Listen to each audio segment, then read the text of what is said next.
À la rigueur que ce match ne soit pas une priorité, que tu fasses tourner, que tu sois confronté à une palanquée de blessures devant notamment, je peux comprendre, il n'y a pas de problème. En revanche, ce qui m'inquiète grandement, et surtout par rapport à ce que vient de dire Daniel tout à l'heure, à savoir que Genesio sera encore là la saison prochaine, c'est que tactiquement, en première Alors, mi-temps, c'était un désert. L'ambiguïté, C'était incroyable. il y a juste, pour être totalement précis, petite ambiguïté de Jean-Michel Aulas qui a dit il sera là avec nous l'année prochaine.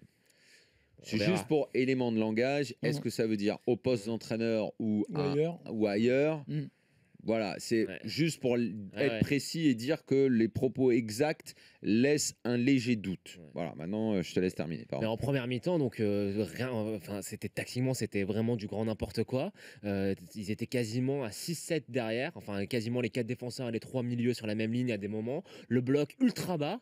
Alors oui, on avait compris que le système de jeu, le système en mettant Mateta, Cornet et Depay, c'était d'essayer de jouer le contre et d'aller très vite vers l'avant.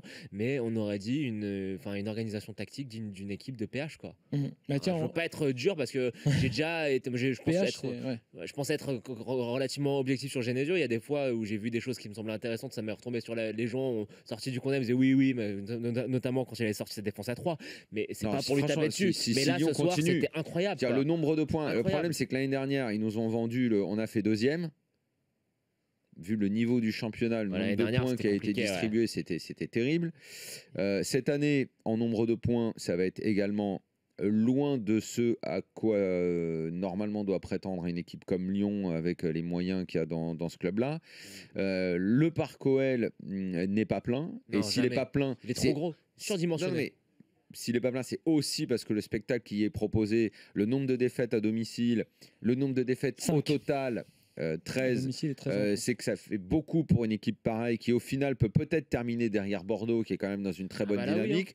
Si tu termines 5e, c'est pas terrible. Et donc là maintenant, tout le monde est en train de prier encore une fois pour que l'Europa League aille du côté de Lyon. Pour ça, il y a encore une demi-finale et une finale.